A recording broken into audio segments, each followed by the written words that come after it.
It is time for back to school, and I don't normally do this type of video, but I really feel it's important in this case. There's a few things that have really come out and really changed the market for students using fountain pens. I'm going to give you a couple paper options. I'm going to give you what I think are the best inks and an amazing, inexpensive pen for the student. Let's start off by taking a look at a couple of papers. Up first, I have to really point out the 24-pound Hammermill paper does an excellent job. We get to see 4 colors here, not any kind of a problem. Now this, I think, is the best way to go if what you tend to prefer is unlined paper. It's incredibly inexpensive and really on board there. Next, if what you really kind of prefer would be the word cards, so that you can write down definitions and short statements. For that, I say go to Mythology. These are very inexpensive. They're not going to be necessarily what you want for, say, color swatching of ink samples. But if I get to where we look at all 4 colors and compare that side by side with the Hammermill, we do get a fairly good representation of the color. Incredibly affordable for students. Now, we need a good notebook for students, and with that, I have 2 really good options. One is going to be the Composition Lab Notebook. The Composition Lab Notebook I've used in tons and tons of reviews, and it's one of my favorite because it handles fountain pen ink just so well. We never get any problems with the back of the page, right? Always really good. And though it does tend to make colors a little bit lighter, a little bit flatter, it usually does an excellent job. That's the reason that this just constantly shows up in the reviews as I film them. Now, I'm trying a new way here where we've got another camera. I'm copying Bandrew Scott with a separate camera for cut, and you can see really sort of the mess I am as I tend to do ink reviews. The last paper that I'm really going to point out is the Exceed Heavyweight paper from Walmart. This I came across accidentally just needing sort of a junk notebook in order to go write down things like definitions. So just taking a look inside, I have a tendency while reading to flip and write down definitions or words so that I can look them up later and put definitions down for myself. Now, when I was doing this, I highlighted. I see it does smudge a little bit. It doesn't do perfect, but it seems to do generally well enough. Now, as far as writing on both sides of the page, I did that in the very beginning, and this was not too bad. Not bad at all. I think you could get away with it without any kind of major problem. You see, I was just running the 2 colors back and forth between a purple and black. This was before I made my orders for what are some inks here. This is doing incredibly well. I'm going to wind up, when I finish the front side, really, the way I tend to use it is I'll just flip it over and then go down the back of the page, trying to get everything out of it. This is, to me, a notebook that I don't make a tremendous to-do on it.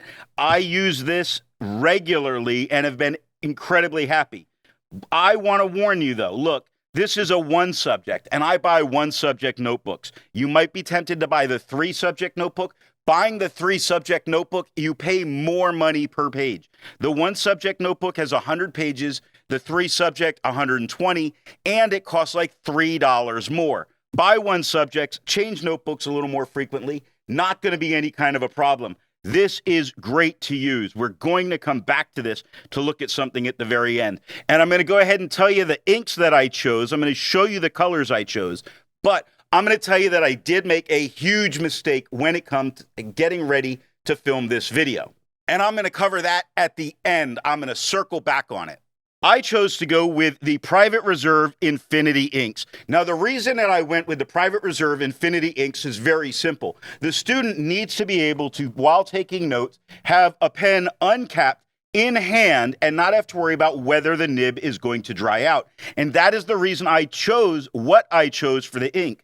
Now, I chose 4 different colors. The reason I'm choosing 4 different colors is me as a teacher, I use different colors on the board. I use the different colors to mark different things as they're happening, like the next action or the next idea. And that's what I'm going to do is I'm just going to very quickly try and show you how I would tend to work through. Now, I'm really going to be using 4 of the same pen, and we'll get to the pen in just a moment. If I was taking some math notes or teaching that lesson, like if I was teaching the distributive property and I had 2x minus 3 times x plus 1, by writing that in black to start with, it helps the student see this is our baseline of what's happening. But we want to do the distributive property. So what we're going to do is we're going to take this 2x, write it down over here. We're going to take this minus 3, write it down over here. Now, nothing has changed with the x plus 1 as we distribute it. So I'm going to continue to write that in 1 with x plus 1 right next to that. The next thing that I need to do is I need to be able to do another distribution. And it would be very helpful if I went to another color. So I go to red to do this distribution, and I wind up with a 2x squared plus 2x, distributing that 2x to both the x and the plus 1. But to show that what's happening here is different, I remind myself of the minus with the 3. This distributed is going to give me minus 3x minus 3. So now I've got this all sort of set up, and I just used red and I used green. I'm coming back to black to say when I combine like terms, these two are going to become a minus x. The 2x squared gets to come down, it is unchanged, and I'm going to leave it in the same color from where it came from. Same with that minus 3. So now I've managed to do an entire distribution that I brought off camera some, but I'm going to bring it up so that we can see. If we were to then go back and try and, let's say, do a factoring it out, what I'm going to do is I'm going to point out that we have an ax squared plus bx plus c. And in this case, a is 2, b is a minus 1, and c is a negative 3. So I'm going to show this by using what's called the product sum method, which is a times c, which is negative 6, and I'm looking for b, which is negative 1. My factors of negative 6, I'm going to use a 1, negative 6, a negative 1, 6, a 2, negative 3, and a negative 2, 3. What do these all add up to? Well, only one of them is going to add up to a negative 1. That would mean I'd have 2x minus 3x is equal to a negative 1x. This is my moment here. This moment I'm going to use right over here when I factor this negative x into 2 different things, into a 2x minus 3x. Now, it might be helpful to remember that that is a positive 2x that's there. Now, we bring down the 2x squared, that is unchanged, and we get to bring down the negative 3. It is unchanged. At this point, we're going to pair things. When we pair them, first 2, I get to see a 2x is in common. And I'm not necessarily sure yet what's left over, and I'm not too worried about it. The next thing I'm going to do is I'm going to see that minus sign. I'm going to bring it down. I'm going to say these two both have a 3 in it. So I brought down my minus. Here's my 3. I'm not positive what's left over inside. Now, we factor the thing out. 2x squared divided by 2x is an x. 2x divided by 2x is a 1. Negative 3x divided by negative 3 is going to give me an x, and negative 3 divided by negative 3 is going to give me a positive 1. The good news is I see these two are the same, which means I have x plus 1 inside the parentheses. An empty set of parentheses that are left. I pick up my blue 2x, get to put that into the parentheses. I get to take my negative 3, remember the negative belongs to it, and I get my negative 3. And at this point, I've got to see every step separated by color, really separating the ideas. So we've got to see most of it so far. The only thing left is what pen am I really choosing? Now, this is I don't want to call it a knockoff because they sent their machines there. It's not necessarily a reproduction, but basically this is, I'm going to go with knockoff, of the Parker 51 Vacumatic. This on eBay is the CZWYST601 Vacumatic. If you really want it, it's linked in the description. That's not the most important thing. It's going to be linked through the store. That's not what's important. That barely matters at all. The thing about this pen is it's like $20. So when I get 4 of them, I've spent very little money to get 4 separate colors and be able to really keep track on the notes. You don't need 4 colors, but this is very inexpensive. It's not the end of the world if something were to happen to it. Now, I'm going to insert some clips here. You're going to see it is very easy to fill. Also, you're going to notice that it has a wrench that comes with it. It allows you to disassemble the pen. It comes with the silicone grease if you needed to add silicone to the piston mechanism, and it's easy to put back together, making all of this together incredibly affordable for the student. Got to take my old man tools off now. Making this incredibly affordable for the student in your life going back to school. Now, I'm calling this all back to school because it's that time of year, but it's also a great starting position for many people that are new to fountain pens.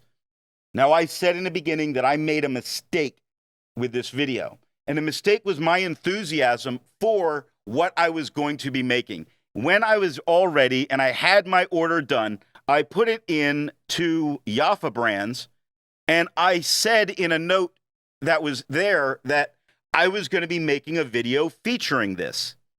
Not thinking that I've made all these videos and that anybody knows or cares who I am. Okay? They responded back that they were going to send a couple other inks along the way. I tried to respond early and say, you don't need to do that.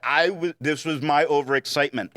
I'm calling it a mistake because this was me not thinking that other people would even know who this is. So I had ordered these 4 specific colors. That's because these 4 colors are my most common to use when I'm at school with more dedicated pens. And yes, I do tend to write my own personal notes throughout the day in whatever ink is of my day, but I use these very frequently. Now, the Infinity inks did come up a long time ago when I got one from Van Ness. and they sent me the violet. Sorry, they gave me the violet, and I did a review on it. You can find the review on the channel. This is an excellent ink. Jaffa Brands sent along violet and turquoise. So when that filling clip was on my original bottle, which is very close to done, I think something they do really an excellent job of is the packaging. For one, look at that, wrapped and wrapped.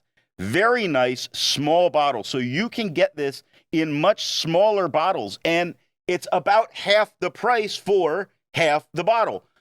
This probably will do most people for as long as they really need in what's going on. Now, I hope I don't feel like I'm rushing in this. I'm just trying to keep things moving, not milk for time. This was my mistake. My mistake was not realizing that anybody would have any idea who I was in fountain pens. I don't really expect that. I know that my reach is very small, and that's okay. I'm going to probably just go ahead and feature these ink in the violet and the turquoise in some other paper review well down the line, just so that they can sort of get their money's worth out of that bottle in being the ink used for some paper review. I think the notebook from Walmart, the pen from eBay, and these inks from Jaffa Brands, and really you can order them from Jaffa. I'm going to say go order it from your favorite retailer, okay? Really, the only reason I ordered from Jaffa over a retailer was red. I wasn't able to get red from the same retailer along with the other colors, so in order to make it as one order, that's why I ordered from Jaffa. Now, I hope you got something out of this video. I hope you're getting to see this early enough to get it for your back-to-school student. Thanks for watching.